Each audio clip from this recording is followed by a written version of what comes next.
Chị phải rồi, bà Google mới dẫn chị phải rồi. Có nghĩa là tại kênh 13 mà nó không chỗ nó tiền luôn là kênh A, kênh B, kênh C, kênh D là đây là kênh D cũng kênh D Phải rồi, bây giờ chị Google gì đó rồi. kênh 4, kênh 5 mới chứ.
Anh đổ luôn cái này đâu có đẹp luôn.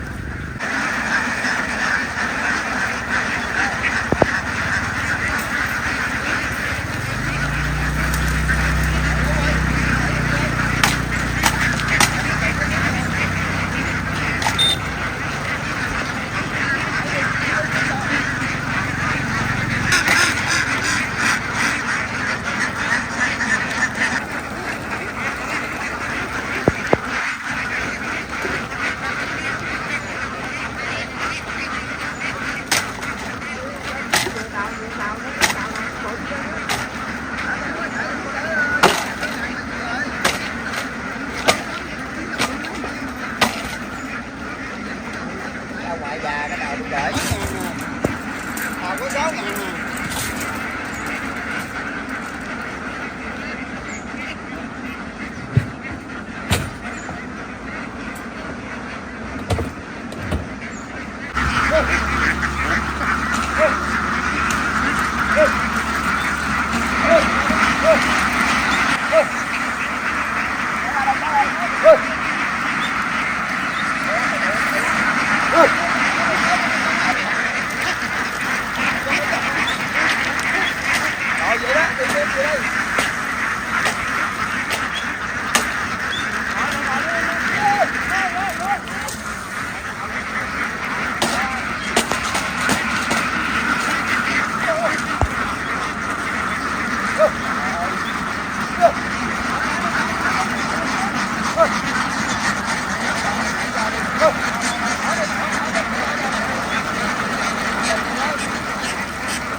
vậy tại sao có người ta đây cái bầu mấy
bố ở đâu nhớ mẹ hay dời.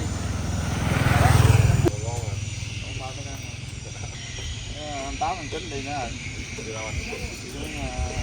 ý là nãy nó cũng đưa ngoài á, có hay đặt mua nữa. Đó là đồng chạy đi giúp kèm.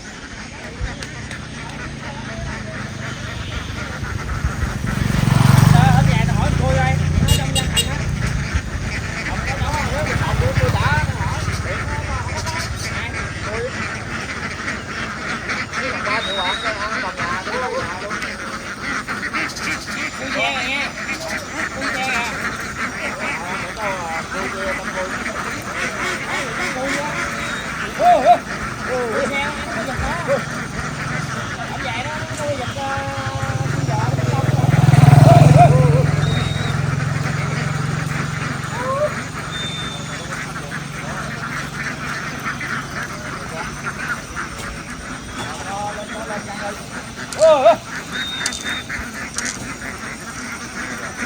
Làm gì đó hả?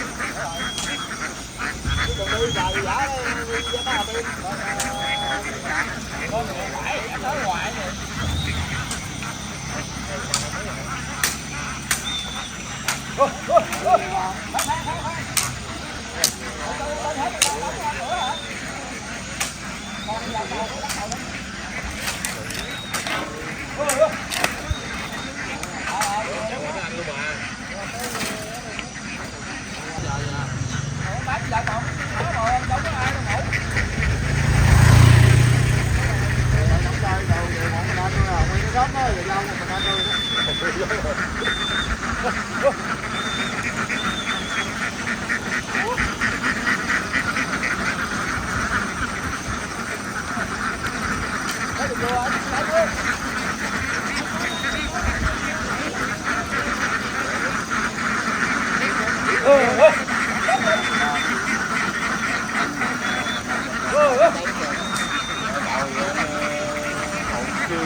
Chót lòng luôn.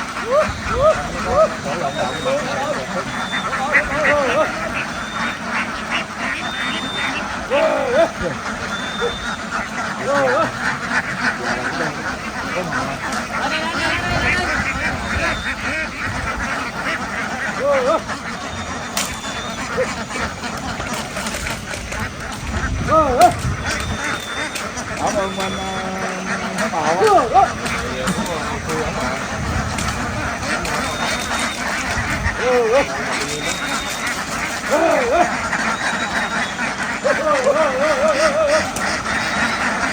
Làm rộng ơi.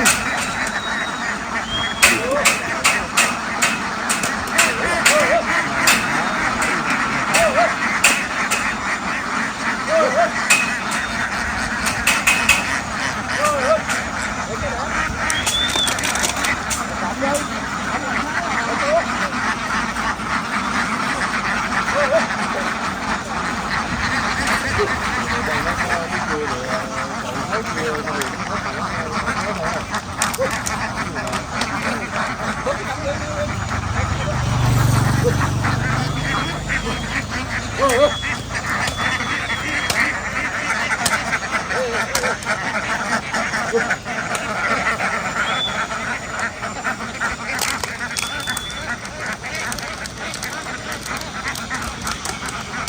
dịch nó lên từng nhà luôn á. Tại vì bắt cái dịch luôn. Mày đẻ còn đẻ không? Đẻ còn bắt hả mà dịch lại mà lại 10 tháng 8 mấy đó. Nhập vô giờ sơn nhập vô luôn à. Đẻ là đẻ. Sơn kẹt nắp nhập vô luôn à. Mấy con trong tổ bán hết rồi. Chở tàu có miếng nè. Chưa, đến đây. Cái lên chừng cỡ 300 cái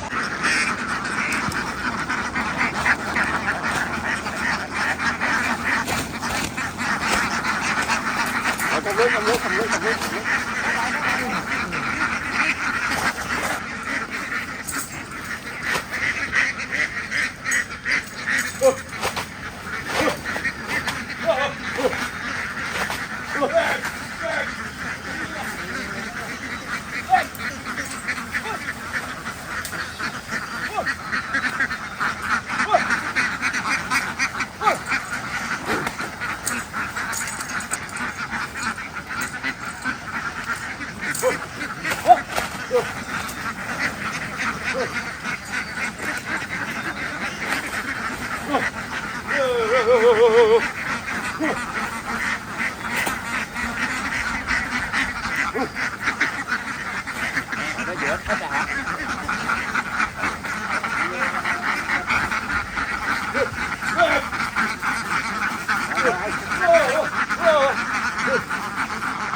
Hít mẹ vô luôn.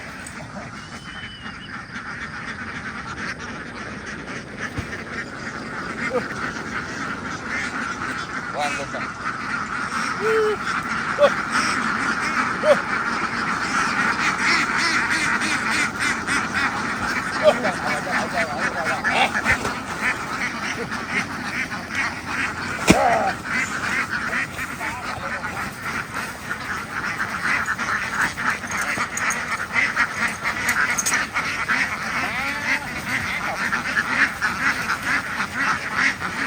bung cái đó ra đem bung cho nó động động đi cho chạy xuống bây giờ rồi lên lại luôn.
Rồi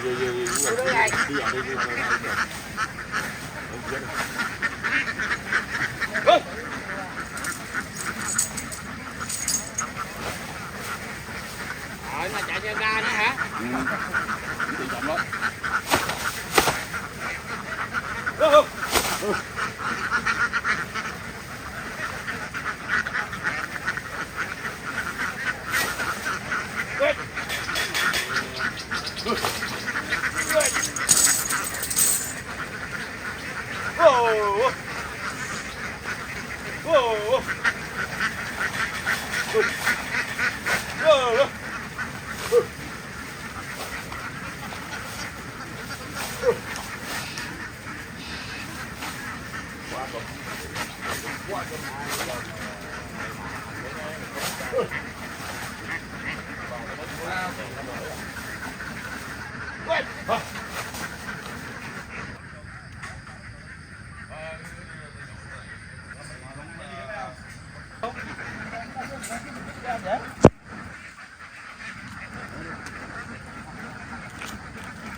Đổi đi đâu vậy?